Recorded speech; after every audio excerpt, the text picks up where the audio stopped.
The Weirton steel mill was once the beating heart of this town. Steel so central to its identity, the town itself is named after the mill's founder. What was the main downtown area here in Weirton like? Busy. In its glory days, steel put Weirton on the map, presidential candidates making sure to stop here. But in downtown Weirton, that was once bustling. Most of those stores are shuttered. They are. Today, the mill's entrance on Main Street can only boast of overgrown weeds, chipped paint, and rusted gates. Across the U.S., countless towns share this same story, caught in a globalized economy leading to competing politics that sometimes sound a lot alike. Where is it written that America can't lead the world again in manufacturing? America will be a manufacturing nation once again. A narrative that manufacturing is dead in America and needs to be revived. But back here in Weirton, on the very site of this 100-year-old landmark, that's exactly what's happening. A new plant literally building on the foundation of the old. West Virginia and the federal government betting on this town's future with a state-of-the-art battery factory. We're standing at the end of a 100-meter-long furnace. Form Energy makes iron-air batteries. Their CEO, Mateo Jaramillo, says it helps store renewable energy off the grid for long periods of time. Our battery is what we call air-breathing. This plant, part of a surge in construction spending on manufacturing across the nation, increasing threefold between 2021 and 2024. A huge part of that, federal spending from the Infrastructure Law and Inflation Reduction Act passed under the Biden administration, and Form Energy benefiting. There was a manufacturing grant specifically for energy security and supply chain to sort of re-onshore things here in the United States. So that was a $150 million project. The state also kicking in financial incentives worth $290 million in exchange for 750 new jobs. We received the benefit of the investment from the state if and when we deliver those jobs. Which the company says it's on track to do. So at the end of the day, we're talking about hundreds of millions of dollars in taxpayer funds to support this factory and the jobs here. That's a lot of money. And this is the phoenix that rises from the ashes. Biden's Energy Secretary, Jennifer Granholm, defending the strategy. Manufacturing, as a result of the incentives that were put into place to attract and reshore manufacturing in the last administration.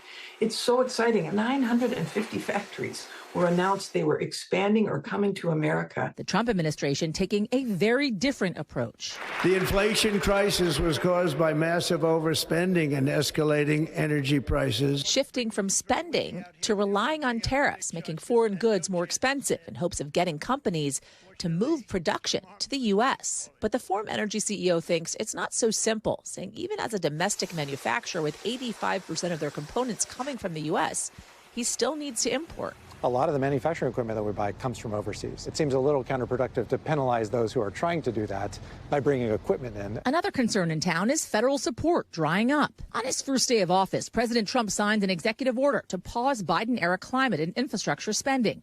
Since then, a federal judge ordered the administration to release those funds. Form Energy says the federal money they got is not in limbo, but questions remain. Would that money be there, say, next year? Weirton's mayor, Dean Harris, trying to hold up a delicate balance, especially since Form Energy hasn't even made its first shipment from this factory yet. I think there's always going to be a reluctance to invest huge amounts of money because the next administration might have a completely different philosophy. And that's always my fear.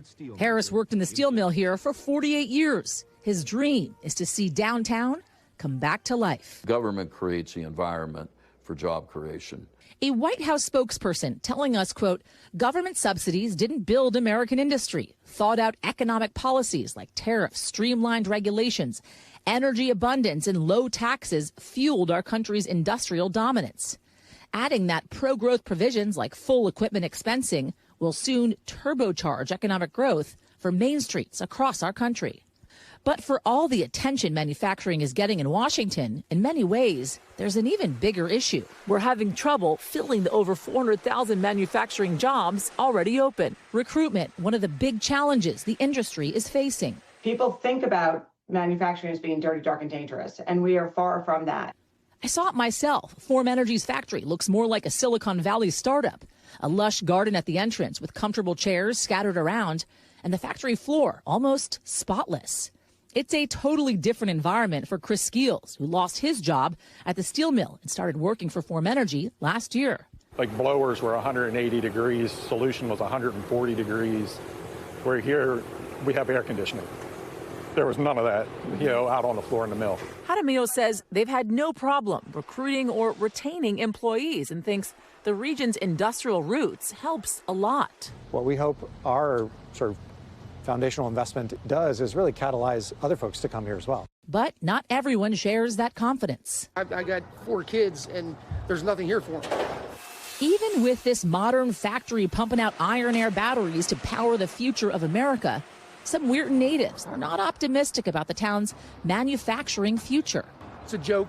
I really believe it's a joke. So what would you say to folks that we've spoken to that aren't optimistic about the revitalization of manufacturing here? Well, I would say the region has gone through a lot of industrial trauma. And so I think that the skepticism is well justified, frankly. So it'll take time. Even Weirton's mayor doesn't have rose-colored glasses about going back to the glory days of Weirton Steel. Do you think it's realistic to want to bring manufacturing on that level back to the United States to places like Weirton? I don't think that's realistic. I'd love to see that, but I don't see that as being realistic. A sober response, even in the town that's working to reverse time, turning rust back to iron. Yasmin Vasugian, NBC News. We thank you for watching, and remember, stay updated on breaking news and top stories on the NBC News app or watch live on our YouTube channel.